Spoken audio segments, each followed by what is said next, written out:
Heloísa, 2020, Tapete Mágico completando 20 anos. Fala pra gente sobre esse aniversário. É muita alegria que nós estamos comemorando esses 20 anos, um projeto que já contemplou vários grupos de teatro da cidade também que trabalharam com a gente, atores, atrizes, e muitas vezes, acho que uns 3 anos, nós ficamos com os próprios funcionários da biblioteca que atuavam, porque até então nós não tínhamos recursos.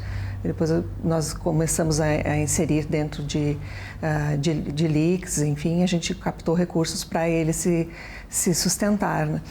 Mas esse comecinho foi um começo interessante porque os próprios funcionários, então, encenavam, contavam histórias, as professoras das escolas nos auxiliaram muito e nós tivemos assim uma frequência muito grande na sessão infanto-juvenil, porque nós tínhamos uma dificuldade na época, de termos mais associados nessa sessão infanto-juvenil.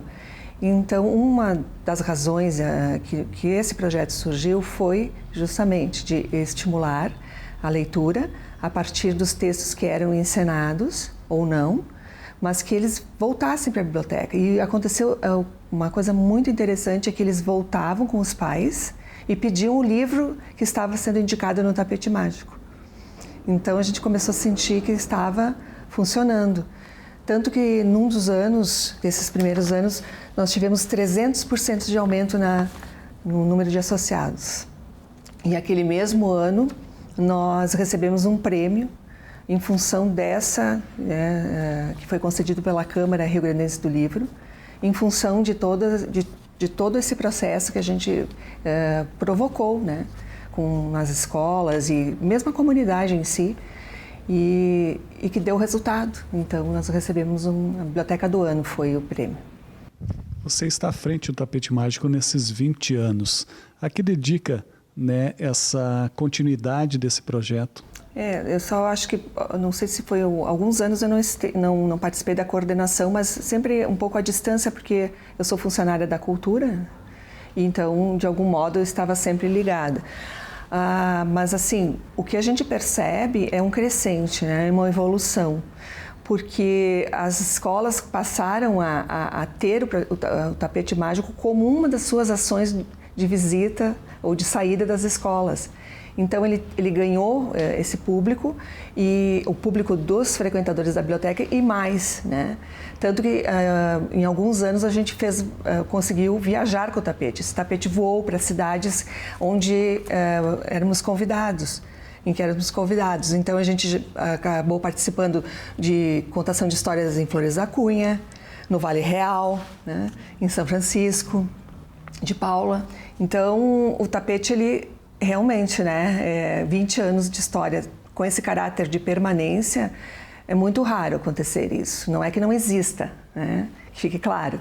Existem projetos muito semelhantes, não é isso que eu estou falando. Eu me refiro no tempo de permanência sem interrupção. Então, independente de quem esteve à frente, né, da administração aqui na cidade, o entendimento dos administradores foi de que o Tapete Mágico merecia ser mantido. E diga-se de passagem, o próprio nome é tão forte que ele se manteve também. Então, isso é interessante, a gente fazer uma análise de como uma cidade como Caxias do Sul, grande, né, uma cidade grande, ela consegue tornar algo tão afetivo, assim, tão parceiro, né, das pessoas, que elas não esquecem e pedem mais vezes, né? Porque a gente sabe, a gente vive num mundo de tecnologias, né? Eu sempre digo, o Tapete Mágico não é assim, o Tapete Mágico ele é mais olho no olho. E essa relação da ludicidade do livro e da leitura e do teatro é que faz a diferença no Tapete Mágico. Então, bem no comecinho, a gente fazia justamente bem próximo aos atores, né? Porque eram menos crianças, né? Depois nós começamos a ampliar, então passaram a ser plateia. Mas mesmo assim, os atores sempre chegam perto da gurizada. Então, que na verdade eles contam histórias, e encenam, e muitas vezes também entra a música junto. Então, diferentes linguagens que conversam entre si e resulta no trabalho que é o Tapete Mágico, que está chegando à sua 20ª edição. Que chegou, né? Já chegou na sua 20ª edição, dia 18 de abril.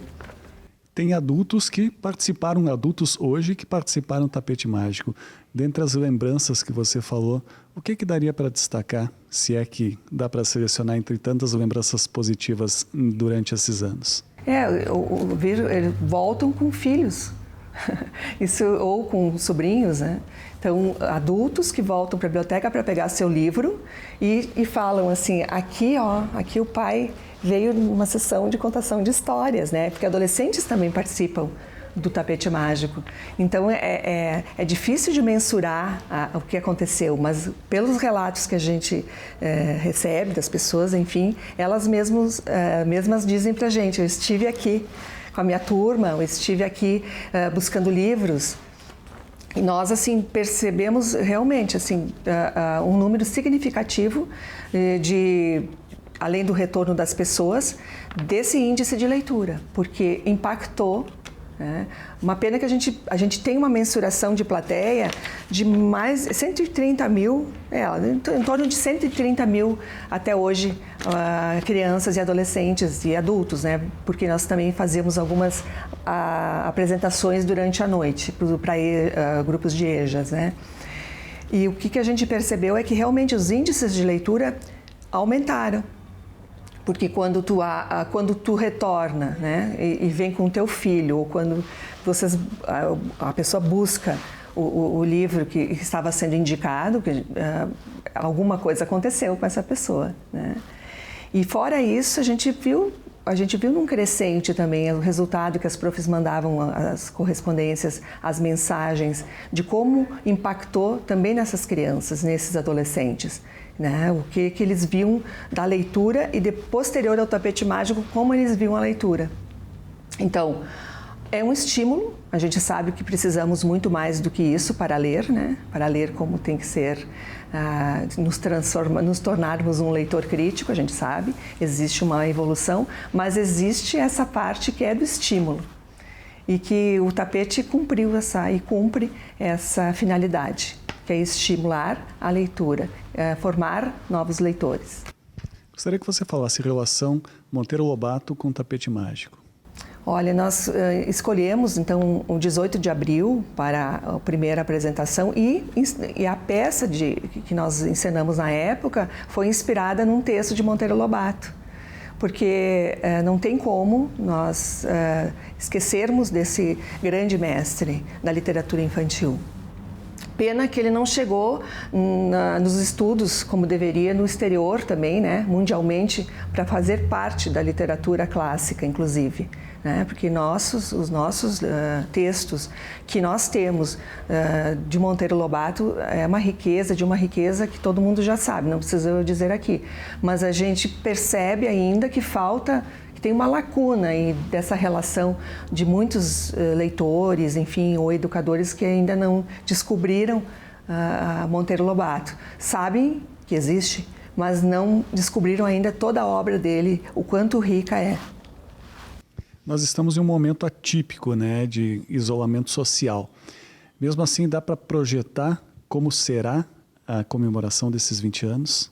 Nós estamos, então, já iniciamos a parte de divulgação ao setor de comunicação. A Andressa lá e a sua equipe estão, então, trabalhando com a divulgação, né, de imagens, de pequenos textos que contam a história do tapete. Porque é interessante que nós estamos vendo grupos que encenaram, e são grupos que até hoje estão aí com a gente, né, que cresceram junto com a gente também. De algum modo, a gente brincava e dizia para os atores profissionais, na época que a gente começou, nós não somos atores, a gente sabe, a gente deixava muito claro isso, nós somos pessoas, professoras, né, que estamos trabalhando com a literatura e com a arte que é de vocês, o teatro, né? E aí, com o passar do tempo, como eu falei anteriormente, nós conseguimos, então, trabalhar com o teatro de uma outra forma, mais profissional, né? Aí conseguimos. Então, eu acho que é esse 18 de abril que foi a escolha, né? Tem a ver, então, com toda essa história da literatura infanto-juvenil e desse respeito que nós temos enquanto biblioteca pública, enquanto todos os projetos de leitura que nós temos na cidade, projetos, diga-se de passagem, que estão vivos até hoje, como o próprio Passaporte da Leitura, completando 16 anos, que é um projeto muito rico, que alcança livros para as crianças e adolescentes e depois proporciona um encontro com o autor, os autores, na Feira do Livro. Então, essas relações que a gente conseguiu manter dos nossos projetos e essa continuidade é que torna Caxias do Sul uma cidade diferenciada. E não é porque eu sou caxiense, mas eu quero dizer isso que eu já ouvi em vários eventos que eu participo, que é uma das únicas cidades que mantém vivo tantos projetos com caráter de permanência. Então, nós, do Departamento do Livro e da Leitura e do Programa Permanente de Estímulo à Leitura, da Secretaria de Cultura, nós nos engajamos numa batalha e penso que nós vencemos muitas delas. Temos muito a seguir ainda, a conquistar, mas muitas etapas a gente conseguiu auxiliar nesse processo de formação de leitores, que é um processo que a gente sabe que é lento, né? Mas na arte, né, tudo é mais lento, a gente sabe, a gente trabalha na contramão, mas o resultado a gente sabe, uma sociedade mais humana. E isso a gente percebe com as nossas crianças e adolescentes. Gostaria que você deixasse uma mensagem não apenas para a comunidade escolar, mas também para as famílias sobre o objetivo do Tapete Mágico e como é importante o fortalecimento das crianças, principalmente, do interesse à leitura. Nós costumávamos dizer nas nossas apresentações no Tapete Mágico, e eventualmente ainda lembramos de repetir essa frase, quem lê, viaja. É uma frase já conhecida, viaja sem pagar passagem. Então fica o nosso convite, nesses 20 anos de história, nós recebemos muitos pais também, muitas crianças e muitos adolescentes que hoje são adultos. E nós nos sentimos muito orgulhosos de conseguirmos, na nossa cidade, manter um projeto durante esses 20 anos e contar com a participação de muitos atores e atrizes que fizeram realmente a diferença nessa participação. Nós sempre tivemos o intuito de, através desse projeto, estimular a leitura, alcançar, né, o acesso ao livro e à leitura, mas dentro de um propósito também de conversa com as outras áreas, com o teatro, com a música e muitas vezes até com a dança.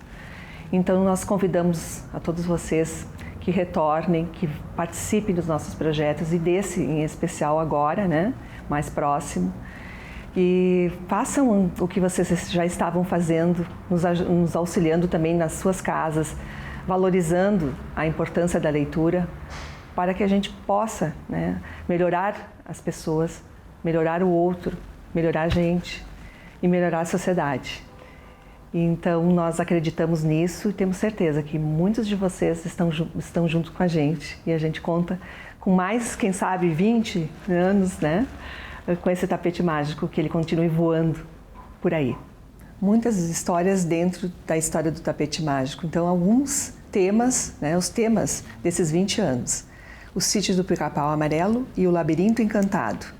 O Livro dos Encantamentos, O Enigma das Caixas, O Mistério das Folhas Perdidas, Joanita e Juvenal, Uma História do Sobrenatural, Mirabolês e a Chave dos Sonhos, Dudel e o Livro Encantado, Usina da Fantasia, 1, 2, 3, Quero Contar, As Aventuras no Trem da Leitura, O Incrível Caso do Sumiço das Letras, A Magia do Livro, O Gigante que Devorava Livros, O Baú dos Livros Perdidos, Cordel com a Corda Toda, Lendo, Cantando e Sorrindo, A Leitura é o Melhor Remédio, Cabelos Trançados, Histórias do Avô Sol e da Avó Lua, Memória de Elefante e agora o último, quer dizer, o mais novo, né, será com a Companhia Garagem, Aventuras na Biblioteca.